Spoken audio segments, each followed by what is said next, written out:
ডান দিকে গেলেই ধাক্কা খেতে হবে, ডান দিকে গিয়ে চলুন দাদা, বাঁ দিক চেপে যাচ্ছি।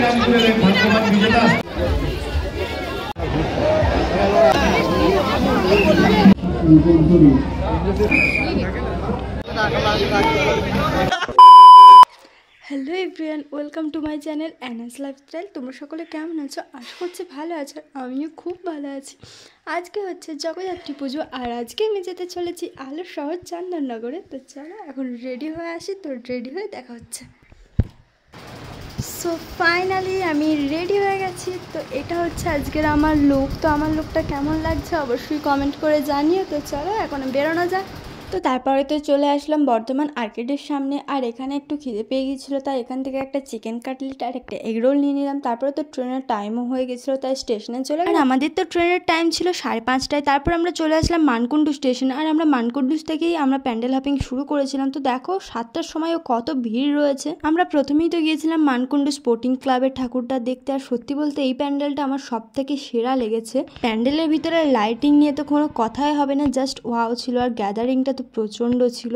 তোমরা কে কে চন্দননগর ঠাকুর দেখতে গিয়েছিলে এই বছর অবশ্যই কমেন্ট করে জানিও, আর তোমাদের কোন ঠাকুরটা সব থেকে বেশি ভালো লেগেছে সেটাও কমেন্ট করে জানিও। তারপরে তো মায়েরও দর্শন করলাম, আর মায়ের মুখটা তো সত্যি অপূর্ব লাগছিল। তারপরে চলে গেছিলাম আরও একটা ঠাকুর দেখতে, আর কথাই আছে আলোর শহর চন্দননগর, চারিদিকে খালি আলো ছিল। আর এই ঠাকুরের নামটা তো আমি ভুলে গিয়েছি। তারপরে গিয়েছিলাম নতুন পাড়ার ঠাকুরটা দেখতে, আর তার আগে তো আমরা একটু ফুচকা খেয়ে নিলাম, দেন যাচ্ছিলাম লাইন দিয়ে ঠাকুর দেখতে। আর এই নতুন পাড়ার থিমটা তো করেছিল মনের মানুষ। সত্যি বলতে এটাও কিন্তু খুবই সুন্দর ছিল, সবকটা প্যান্ডেলই খুবই সুন্দর ছিল, একটাকেও খারাপ বলা যাবে না। তবে হ্যাঁ, আমার ওই স্পোর্টিং ক্লাবেরটাই সব থেকে সেরা লেগেছে পার্সোনালি। এখানেও তো মায়ের মুখটা দারুণ ছিল। তারপরে বেরিয়ে একটু পাপড়ি চাট খেয়ে নিলাম। পাপড়ি চাট তো আমি একাই খেয়েছি, আর কেউ খায়নি। তারপরেই তো দেখতে পেয়ে গেলাম আমার ফেভারিট পানের দোকান, আর এখান থেকে একটা পানও খেলাম। পানটা খেতে কিন্তু দারুণ ছিল, সবসময় পান খেতে আমার ভালো লাগে। তারপরে এখানে কিছু জুয়েলারি দেখে নিলাম, আর গিয়েছিলাম আরও একটা প্যান্ডেল দেখতে। এই প্যান্ডেলটার নামও আমি ঠিক ভুলে গিয়েছি, আর তোমরা যদি কেউ জেনে থাকো অবশ্যই কিন্তু কমেন্ট করে জানিও এই প্যান্ডেলটার নাম। আর ভিতরে অ্যাম্বিয়েন্স কিন্তু খুবই গর্জিয়াস ছিল, খুবই দারুণ ছিল। আর মায়ের মুখটা তো সত্যিই খুব কিউট ছিল।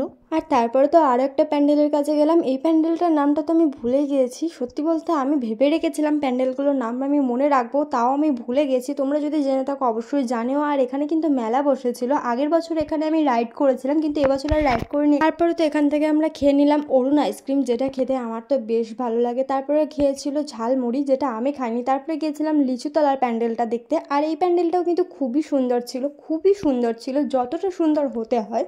আর এখানেও তো মায়ের প্রতিমাটা খুবই সুন্দর ছিল। এখান থেকে বেরিয়ে আমরা চলে যাই রেস্টুরেন্টে। ওই লিচুতলায় প্যান্ডেলের পাশেই রেস্টুরেন্টটা ছিল। এখান থেকে আমরা খেয়েছিলাম চিকেন বাটার মশলা আর নান বাটার। সত্যি বলতে সন্ধ্যে থেকে রাত 2-2:30 অবধি হাঁটার পরে আর তো একটুও ইচ্ছা করছিল না হাঁটার, তাও আমি যাচ্ছিলাম প্যান্ডেল হপিং করতে, কারণ বছরে তো একটা দিনই আসি। তারপরে গিয়েছিলাম এই প্যান্ডেলটা দেখতে, এটাও বেশ ভালোই ছিল।